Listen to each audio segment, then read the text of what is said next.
Good morning. Just tuning in to do another quick YouTube video, and this will be about a couple of blog entries. They're not very long either. And it'll be blog entry 181 and 182. But first, a few housekeeping things. There's a program this coming Saturday with some friends at Buckeye Farm in Knoxville, Tennessee. It should be a lot of fun for the full moon. And then there's another gathering the following day in Chattanooga at a lovely little place called El La Runa. And it's their grand opening, it's just an amazing place with amazing people. So if you're in the area, feel free to stop by. And then there'll be another gathering in Chattanooga the following day after that on Monday at the Plant Bar.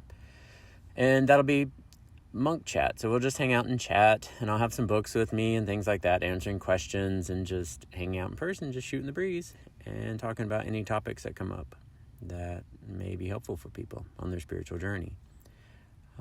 So then the next event will be on June 6th, all the way out in Boulder, Colorado, at noon at a place called Bhakti, which is a vibrational and sound school in Boulder. Okay, so that's pretty much current events. Book 3 released a few days ago. It's on Amazon. It is on Barnes & Noble. It's a similar format to the other books.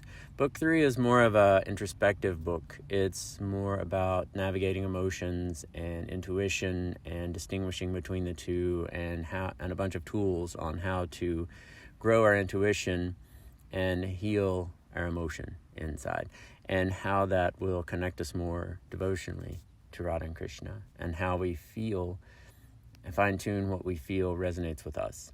It should be helpful, and it should be a useful tool. So if you have a chance, check that out. Okay, so here we go. Blog entry 181 from March 27th of 2025. I am back in Austin and stopped by to visit some friends. People really do make the place, not so much the place making the people. This is an important truth to remember on the spiritual journey, because as you change, everything around you also changes. That's very true. As you heal, everything shifts and changes. It's really neat. And as you burn off karma, it also changes your relationship with everything. So here we go. For me, wearing orange now as a sannyas has shifted my relationship and experiences, often in ways I don't fully understand. Places where I might have stayed for a while before no longer work out the same. Wearing orange makes things different, and I can feel that Radha and Krishna are guiding me to new places as I continue to grow. Wearing orange as a sannyas, it is my Krishna job to be wherever he wants me to be.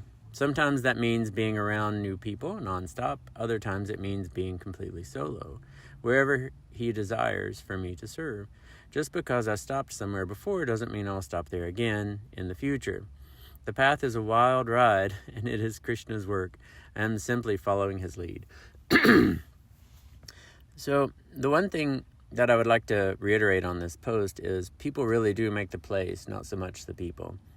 The love that the people generate for God and for Radha and Krishna and put out into the universe, it permeates the space around them. It permeates everything they do.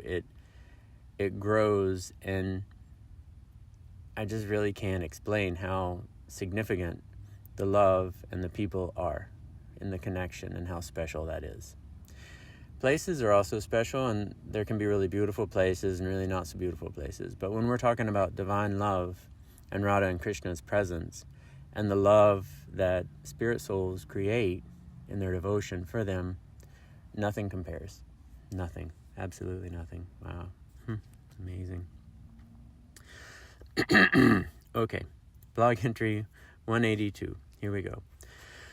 From March 28th of 2025. So at this point on my journey, I was learning about softness, right? There is a lot that's not understood about softness, because softness in a material sense, in a material view, we see it as kind of like a weakness or a problem, or it gets in the way, or we don't have time for that because we have to hurry. And so with the material energy and the material existence, it's like harder, faster, harder, faster. And so that hardening is the hardening of the heart. And we try to harden even more so we don't feel the pain and the discomfort from material life, with the trials and the tribulation that the material world sends our way. And at this time, Krishna was really teaching me about softness. So this is this post from blog entry 182. Softness, being soft, holding softness, allowing softness, trusting softness, advocating for softness. The journey into bliss and softness can be a challenging one. As we grow and heal within, we must create space for the new self to exist, for new responses, patterns, and choices to emerge and take root. The change begins on the inside, where the emotional reactions soften, and we become less and less bound by the gunas, karma, and material energy. If we cling to the past, we remain stuck there. But when we hold the space for the new self, we open the door to a deeper relationship and closeness with Radha and Krishna. Softness is not a weakness. It is a strength born from surrender. In softness, the heart becomes more open to divine love, more willing to trust, and more capable of receiving divine grace. And the heart becomes more open to all types of love, divine love, and love between humans, and just love in general. It allows us to stop fighting against life and instead move with the gentle flow of Krishna's will. Softness also gives us the courage to release old defenses and outdated ways of being. Where hardness closes, softness opens. Where fear resists, softness yields. And in that yielding, Radha and Krishna can enter more fully into our lives. To live in softness is to embody devotion itself, to allow their divine love to guide our choices, reshape our patterns, and redefine who we are becoming. In this way, softness is the fertile ground where Bhakti grows.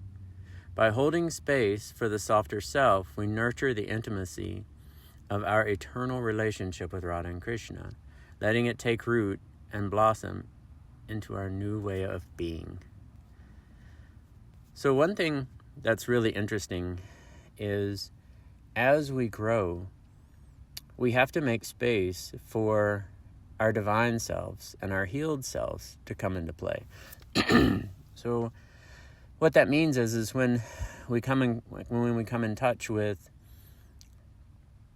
a situation or a circumstance or something like that, and all of our senses are telling us that it's going to be just like this and it's not going to change, and then we start into like one of the mental defenses of looping the thoughts of this has happened, this is going again, blah, blah, blah, blah, blah, same thing, seems like it, smells like it, feels like it. And all of these different aspects of it. It's important to know we have to pause and we have to take a break. And we really need to go into our devotion and meditation with this. And we really need to connect with Radha and Krishna and feel how much of our senses are accurate or not accurate. With them being in our lives, they're keeping us safe and they're protecting us. We still have bumps and bruises and things from karmas and things we're growing through and things we're working out. But our senses and who we were is not who we are as we grow. But our senses and our mind will really try and convince us that we are. And it'll try and get us into the fear responses, and then it'll try and get us back into the places, the depths of like any type of PTSD response where you're just like, I gotta survive, or run away, or no, or whatever that knee-jerk initial response is.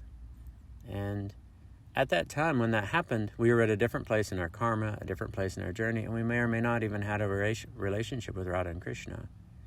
So it's important to pause and really explore the potential for change and the potential for the new you to be in a similar experience that may or may not have the same outcome and may or may not even go the same way. So again, it's really important to pause, take it into your meditation, trust that Radha and Krishna have you and they're protecting you and they're with you, and it changes everything.